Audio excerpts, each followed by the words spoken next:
On considère un QCM sur 2 points constitués des questions Q1 et Q2. Une réponse correcte rapporte 1 point, une réponse incorrecte, incomplet ou une absence de réponse rapporte 0 point. On considère que un candidat pris au hasard a une probabilité 0,8 de répondre correctement à la question Q1. Ok, 80% des élèves, on va dire, répondent correctement à la question Q1 dans un grand échantillon. Si le candidat répond correctement à la question Q1, il a une probabilité 0,6 de répondre correctement à la question Q2. S'il ne répond pas correctement à la question Q1, il a une probabilité de 0,1 de répondre correctement à la question Q2. Il faut avoir la tête sur les épaules. Mais bon, ça c'est du classique dans les exercices de proba. On ne peut plus classique. On prend un candidat au hasard et on note A, grand A, l'événement. Le candidat répond correctement à la question Q1. B, le candidat répond correctement à la question Q2. On note, merci pour l'information, mais on savait, A bar et B bar, les événements contraires de A et B. Ok, thanks. Recopier et compléter les pointillés de l'arbre pondéré ci-dessous. On ne va pas le recopier, on va directement le faire, mais le jour du bac, il va falloir le recopier tranquillement, essayez de faire ça de façon jolie. J'espère pour vous, vous avez fait au moins un arbre dans votre vie pour ne pas faire un truc trop dégueu. Alors allons-y. Qu'est-ce qu'on a comme information? On a en fait 3 informations. Regardez, il y a un 0,8 qui traîne là, il y a un 0,6 qui traîne là, il y a un 0,1 qui traîne là. Le 0,8, c'est la probabilité de répondre correctement à la question Q1. Le candidat répond correctement à la question Q1, c'est l'événement A, donc c'est ici en fait. 0,8. Voilà, facile. Le deuxième, si le candidat répond correctement à la question Q1, donc si on est dans cette branche déjà, il a une probabilité de 0,6 de répondre correctement à la question Q2. Q2, répondre correctement à la question Q2, c'est l'événement B. Donc ici, super. Là, c'est niveau maternel. Allez, vraiment pour être gentil, 3e section. Mais là, c'est vraiment, en vrai, c'est 2e section. Mais pour être gentil avec vous, je vais dire maternelle, 3e section. Ensuite, s'il ne répond pas correctement à la question Q1, donc s'il est dans la branche A bar, ça c'est ne pas répondre correctement à la question Q1, il a une probabilité de 0,1 de répondre correctement à la question de Q2. Donc s'il est là, alors il a une probabilité de 0,1 de répondre correctement à la question Q2. Et là, classique, il faut remplir les autres pointillés. On n'a pas d'informations supplémentaires, mais nous savons que la somme des probas, donc ça vous écrivez probabilité, issue d'un même nœud vaut combien? Vaut toujours 1. Ça c'est un nœud dans un arbre, ça c'est un nœud, et ça c'est un 3e nœud. La somme doit valoir 1, donc 0,8 pour arriver à 1, il me reste 0,2. 0,6 pour arriver à 1, il me reste 0,4. 0,1 pour arriver à 1, il me reste 0,9. Ça, vous êtes des BG si vous écrivez cette phrase avant de compléter votre arbre. Il y a un élève sur 500 le jour du bac qui écrit cette phrase. Faites partie de ces élèves rares. Question 2. Calculez la probabilité que le candidat réponde correctement aux questions Q1 et Q2. Ok, pas de souci. 2, on cherche quoi en fait? On cherche à calculer la probabilité de A inter B en fait. Ça se traduit de la manière suivante avec le contexte de l'exercice. A, c'est répondre correctement à la question Q1, B, c'est répondre correctement à la question Q2, donc on a ça. Alors, on sait d'après le cours que la probabilité de A inter B, c'est égal à quoi? Écrivez la formule pour être des BG. Comment je calcule P de A inter B? Je passe par là, puis par là. C'est 0,8 fois 0,6. Bah, d'accord, je pourrais écrire 0,8 fois 0,6, vous avez des élèves qui font ça directement.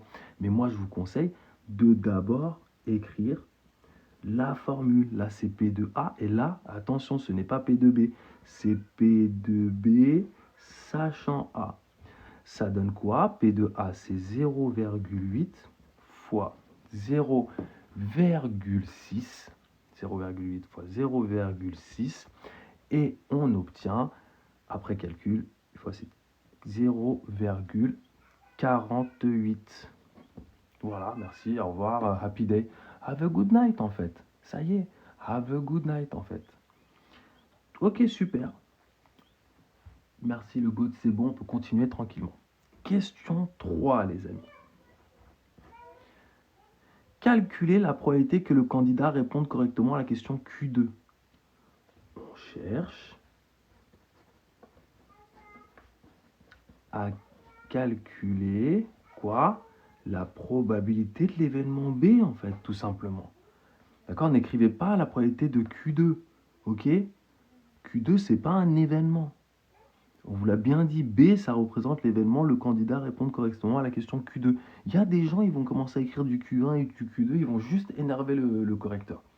Vous allez juste le fâcher, en fait. Donc soyez concentrés, prenez bien les événements et pas, même s'il y a écrit des lettres majuscules, ce qui vous semblerait aussi être possible. Donc on cherche à calculer la probabilité de B. Ici, attention, vous devez exposer les hypothèses pour pouvoir appliquer ce qu'on appelle la formule des probabilités totales, les browsers. Il faut dire quoi? Les événements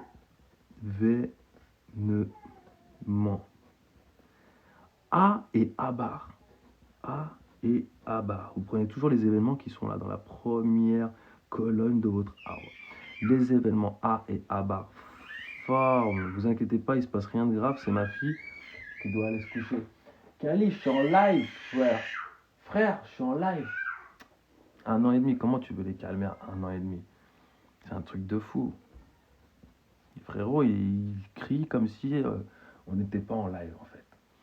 Les événements A et A bar forment une partition. Partition. Partition. Partition de l'univers.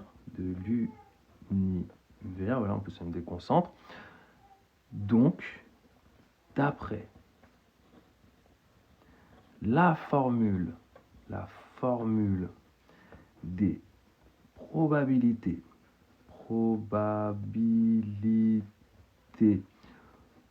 totales, virgule, on a que la probabilité de l'événement B que l'on cherche ici, on sait ça aussi le calculer. On sait que pour obtenir B, regardez, B, il est dans deux endroits. B est là et là. Comment je fais? Je multiplie 0,8 fois 0,6 plus, comme je change de chemin, 0,2 fois 0,1. Pareil, s'il y a des élèves, ça c'est en STMG qu'on fait ça. Si vous écrivez que ça, 0,8 fois 0,6 plus 0,2 fois 0,1, vous n'aurez jamais tous les points. En fait, vous allez sortir du bac, vous aurez répondu à toutes les questions, mais vous allez ressortir, vous allez avoir 10 ou 9. Vous allez dire, mais comment ça se fait et tout, c'est une dinguerie. Mais c'est parce qu'en fait, en spécialité maths, vous êtes obligé de donner ce genre de choses. Les hypothèses, les browsers, les formules, les browsers. Donc P de B égale, vous écrivez la formule, ça fait P de A inter B, P de A inter B, plus P de A bar inter B, plus P de A bar inter B. Et là, on peut passer tranquillement à l'application numérique. P de A inter B, on l'avait calculé au-dessus, c'est 0,48. Plus ici, ça fait 0,2 fois 0,1. Donc ça donne 0,02, ce qui me donne 0,5. Si je ne me suis pas trompé, oui, normalement c'est OK. Vous me dites, mais vraiment c'est OK. Pas de calcul difficile ici. Voilà, n'oubliez pas, ce qu'on peut faire le jour du bac, comme on a le temps un peu, on peut encadrer les résultats ou souligner comme ça, vous voyez, hop, petit truc comme ça peut être sympa. Voilà, avec la règle et tout, en mode BG. Ok, super. Ah, ça va partir avec des sommes de variables aléatoires, etc. Machin. Donc, allons-y. Je vais mettre ça comme ça. Qu'est-ce qu'on a ici? Après, pour le montage, on s'arrangera. On s'arrangera les browsers. Je fais une question et après, je reviens dans le live, dans le chat. Qu'est-ce qu'on a?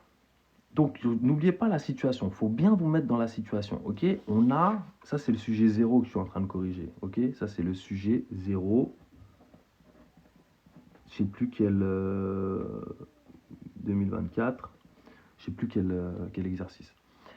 Donc, on a un QCM. Le gars, il est en train de faire un QCM et tout, machin. 2 questions, tranquillou. Et ça, c'est la première partie du QCM. Il a 80% de chance de répondre à la première question, ok. Donc, en règle générale, en moyenne, les gens répondent 80% bien à la première question. Ensuite, il y a la deuxième question. On note x1, la variable aléatoire qui, à un candidat, associe sa note à la question Q1. Ok. La note et tout, on y reviendra.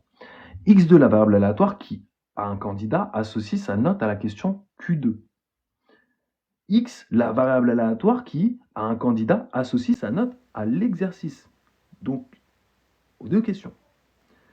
C'est-à-dire que X vaut la note qu'il a eue à la première question, auquel on ajoute la note qu'il a eue à la deuxième question. Quelles sont les valeurs prises par X1, X2 et X? Comment ça marche? X1, c'est quoi? C'est la note qu'il obtient à la première question. Mais la première question, on vous le dit ici. Soit la réponse est correcte, il gagne 1 point, soit la réponse est correcte, il gagne 0 point. Donc c'est ultra simple ce qu'il faut écrire ici. La question 4, cette question, je l'ai rajoutée. Elle n'y était pas, je pense, dans le sujet 0. Je l'ai un peu modifié, le sujet 0, parce que je préfère. On a X1 qui peut prendre les valeurs 0 ou 1, tout simplement. Ah oui, c'est soit il a faux, soit il a bon. X2, c'est pareil, c'est la deuxième question, pareil. Soit il a 1, soit il a 0 à la deuxième question. Donc X2 appartient aussi à l'ensemble 0 et 1. Et enfin, X, la variable aléatoire X, c'est le résultat qu'il a à la fin à cet exercice-là. Soit il a faux aux deux questions. Dans ce cas-là, il aura 0. Soit il a bon à une des deux questions et faux à l'autre. Donc la variable aléatoire x va prendre la valeur 1. Soit il a bon aux deux questions, il va prendre la valeur 2. Voilà les valeurs que peuvent prendre la variable aléatoire x, qui est la somme en fait des variables aléatoires x1 et x2. C'est ça la nouveauté, à mon avis. Il faut se préparer pour ce genre d'exercice de somme de variables aléatoires. Je le dis à ma communauté tonight, préparez-vous à ça. Comment je calcule une espérance mathématique? La question 5. Pour ça, j'ai besoin de la loi de probabilité, loi de proba de x1. J'ai besoin de la loi de probabilité de x1 pour pouvoir calculer une espérance. Une loi de probabilité, c'est quoi? C'est un tableau. C'est un tableau. Ici, ça va être un tout petit tableau. Pourquoi? Parce que la variable aléatoire x1 ne prend que deux valeurs. Alors, je vais faire ça comme ça. Voilà. Voilà, comme ça. Hop. X1 égale xi. P de x1 égale xi. Et j'ai quoi comme valeur? J'ai juste la valeur 0 et 1. Quelle est la probabilité que la variable aléatoire x1 prenne la valeur 0? Donc, autrement dit, ça veut dire quoi? Que la variable aléatoire x1 prenne la valeur 0. Ça veut dire que je réponds faux aux deux. X1, c'était quoi déjà? Sa note à la question Q1. Ça veut dire que j'ai répondu faux à la question Q1. Ça veut dire la probabilité de l'événement A bar. Parce que A, c'est répondre correctement à la question Q1. Moi, X1 égale 0, ça veut dire avoir 0 à la question Q1. Donc répondre faux. P de A bar, c'est là 0,2. Donc je peux mettre 0,2 ici. Et comment j'obtiens ça? C'est 0,8. Parce que la somme doit faire 1. Ok, voilà la loi de probabilité de x1. Une fois que j'ai la loi de probabilité de x1, je peux calculer son espérance. Comment je calcule une espérance? C'est ultra simple. Ça fois ça, plus ça fois ça. Ce qui donne 0,8. Super. Pareil pour la loi de proba de x2. Paniquez pas, c'est ma fille. Il n'y a pas de meurtre, je sais pas quoi, commencez pas à porter plainte, là vous allez faire venir les flics en plein milieu de mon live là. Ça va pas vous. Franchement ça va pas en fait. Probabilité, loi de proba de x2. Hop. Tac. Je fais mon petit tableau. x2 égale xi. La probabilité que x2 soit égal à xi. Et ici, je vais avoir encore comme valeur 0 et 1. Regardez, x2 prend les valeurs 0 et 1. Quelle est la probabilité que j'obtienne la note 0 à la question Q2, parce que x2, c'est la note que j'ai obtenue à la question Q2. Quelle est la probabilité que j'obtienne 0 à la question Q2? Ça veut dire quelle est la probabilité de l'événement B bar. Ben, je ne vais pas commencer par calculer ça, puisque regardez, j'ai calculé quoi? Probabilité de B. La probabilité que x2 soit égal à 1, donc que j'obtienne une bonne réponse, que j'obtienne un point à la question 2, c'est en fait la probabilité de B. Et la probabilité de B que j'ai calculée à la question précédente. Ici, c'est 0,5. Donc là, c'est 0,5. Donc là, c'est 0,5. Donc l'espérance. Alors, l'espérance de x2, c'est égal à quoi? C'est égal à 0 fois 0,5, ça fois ça, plus ça fois ça, plus 1 fois 0,5, ce qui donne 0,5.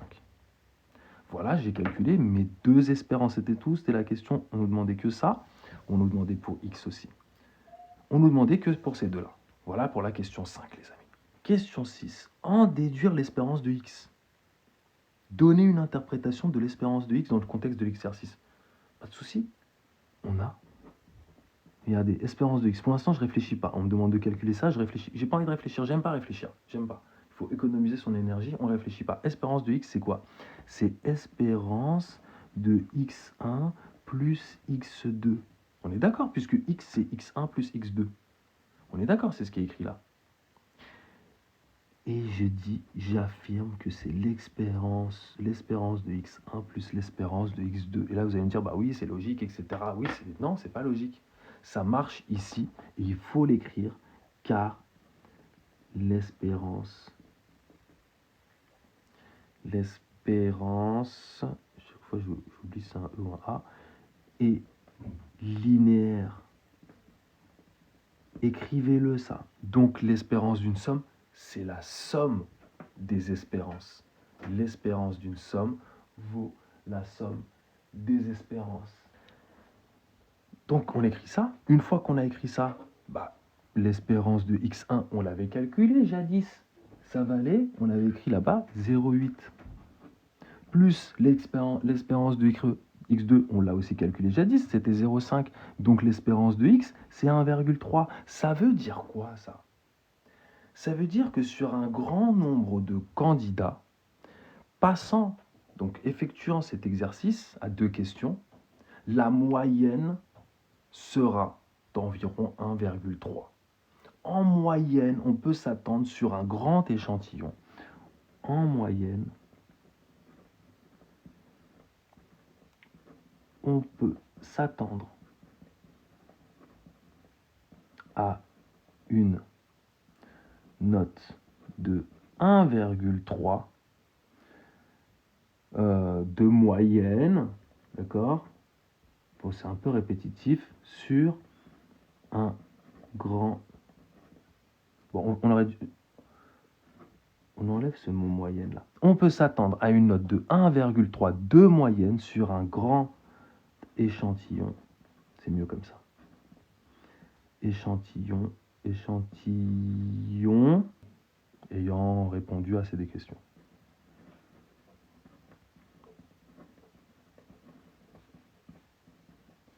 Voilà ce que ça veut dire. On passe à la question 7, les amis. Vous voyez, ah super, tu me rassures, parce qu'en gros, ça, je vais le mettre en live. Online, les amis. Question 7. Qu'est-ce qu'on nous demande? On souhaite déterminer la variance de x. Bah vas-y, pourquoi tu ne calcules pas la variance et tout? Pourquoi il nous fait 3 questions pour avoir la variance de x? Mais ça va pas et tout la tête, mais qu'est-ce que c'est que ces histoires? Par exemple, pourquoi est-ce qu'on ne calcule pas directement variance de x égale, comme ici, variance de x1 plus x2, voilà, tranquille, hein, plus égale à la variance de x1 plus la variance de x2, et puis ça y est, merci, au revoir en fait. Il suffira juste qu'on calcule les variances. Parce que ça ne marche pas, ce n'est pas vrai. Pas tout le temps. Il faut des conditions. On va voir quelles conditions tout de suite. On souhaite déterminer la variance de x. Ok, pas de souci, brother. Pas de souci. Allons-y. Alors. Déterminer d'abord P de x égale 0 et P de x égale 2, puis en déduire P de x égale 1. Ok, parce qu'en gros, ce qu'on est en train de faire ici, c'est de donner la loi de probabilité de la variable aléatoire x. On avait bien vu que les valeurs qui peuvent prendre la variable aléatoire x, c'était 0, 1 et 2. Donc là, on nous guide vraiment, on nous dit d'abord calcule ça, puis ça, puis ça. On aurait pu le savoir, parce que c'est plus facile de calculer ça et ça. On va y revenir à tout ça, je vais tout vous expliquer. P de x égale 0. On y va. On a P de x égale 0. P de x égale 0, ça veut dire quoi? Ça veut dire, c'est la probabilité d'obtenir quoi? Bah, de répondre faux à la première question et faux à la deuxième question. J'ai mis des crochets, mais il n'y avait pas besoin. Est-ce qu'on est d'accord? P de x égale 0, ça veut dire qu'à la fin, la somme des deux notes que vous avez eues sur les deux questions, c'est nul. Donc vous avez mal répondu à la première question, mal répondu à la deuxième question. Je vous rappelle que A, c'est répondre correctement à la première question. B, c'est répondre correctement à la deuxième question d'après l'énoncé. Ça, je sais le calculer avec l'arbre. Regardez les browsers. C'est là. 0,2 fois 0,9. Ce qui fait 0,18. Voilà, j'ai la probabilité de répondre faux aux deux questions. Donc la probabilité que x soit égal à 0. Continuons. Je mets ça en dessous. On nous dit ensuite, calcul, on a la probabilité que x soit égal à 2. Et x égale à 2, ça veut dire répondre correctement aux deux questions. Ça veut dire c'est la probabilité de répondre correctement à la première question et la probabilité et à la deuxième question.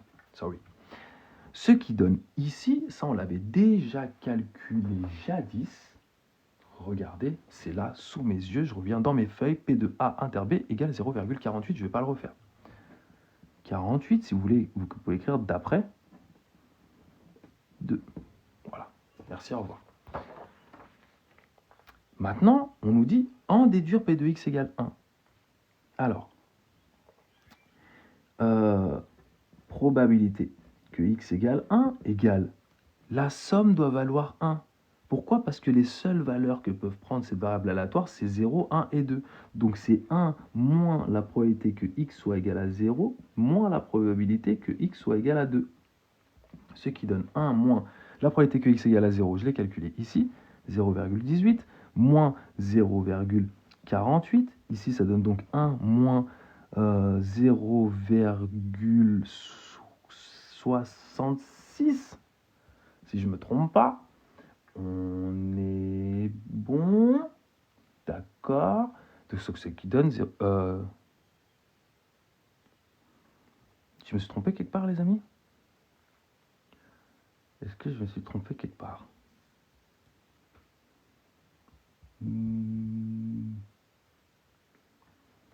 Ah non, c'est bon.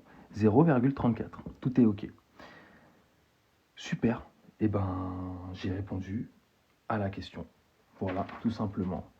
Alors, en fait, c'est comme si on vous avait demandé de faire le tableau. Je vais le faire d'ailleurs, le tableau. La loi de probabilité. On peut le faire, comme ça, on l'a sous les yeux. On est tranquille. Comme ça, les amis, on est tranquille. Voilà. Voilà. Tac. X égale XI. P de X égale XI. Première valeur, deuxième valeur, 0, 1 et 2.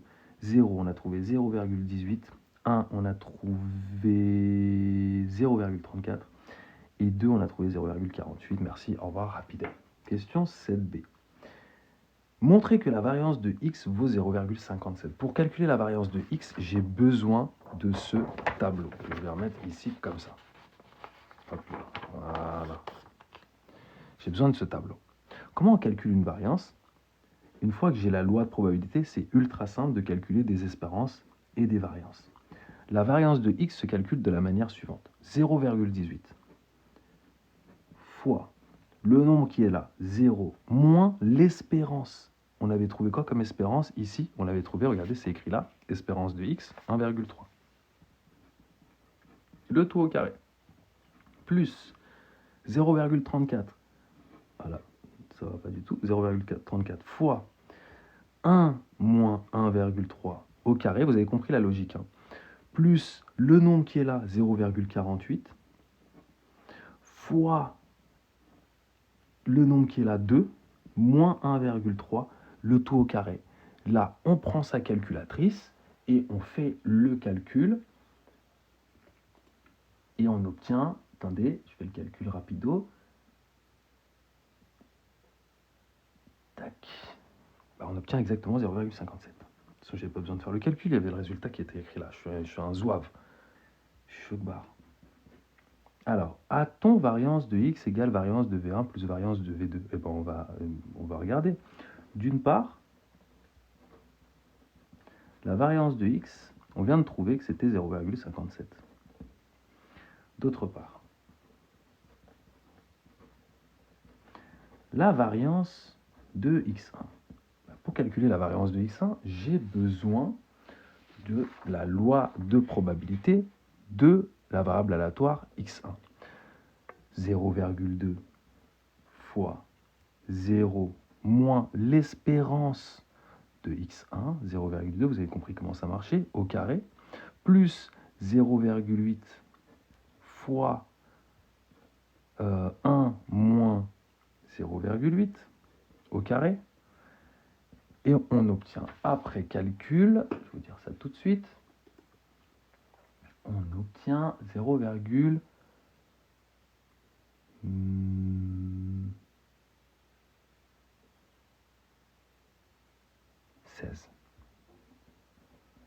Ok.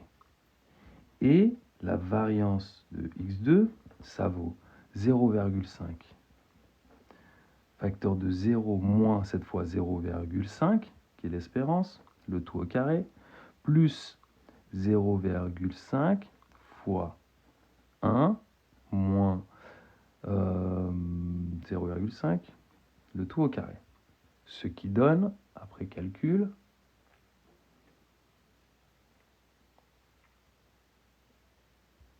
0,25. Donc, la variance de x1 plus la variance de x2, c'est égal à quoi? À 0,16 plus 0,25, ce qui donne 0,41. Et 0,41 qui est différent de 0,57. Donc, la variance de x n'est pas égale à la variance de x1 plus la variance de x2. Et pourquoi est-ce que c'est normal? Parce qu'on nous dit dans la question, regardez, on nous demande, est-ce surprenant? Non, car x1 et x2 ne sont pas indépendants. Pour avoir cette égalité, il faut de l'indépendance. Indépendant. Alors, je me réexplique. Si x1 et x2 sont indépendants, alors vous avez cette égalité qui va être vraie. Mais par contre, ce n'est pas parce que cette égalité est vraie que c'est indépendant. En tout cas, nos variables aléatoires ne sont pas indépendantes, donc c'est ces deux variables aléatoires. Donc, ce n'est pas surprenant d'avoir que ne soit pas égal à la variable aléatoire x, la variance de la variable aléatoire x. Voilà pour ce sujet, les brothers. J'espère que ça vous a plu. On se retrouve pour un nouvel épisode. À bientôt. Ciao, ciao, les brothers.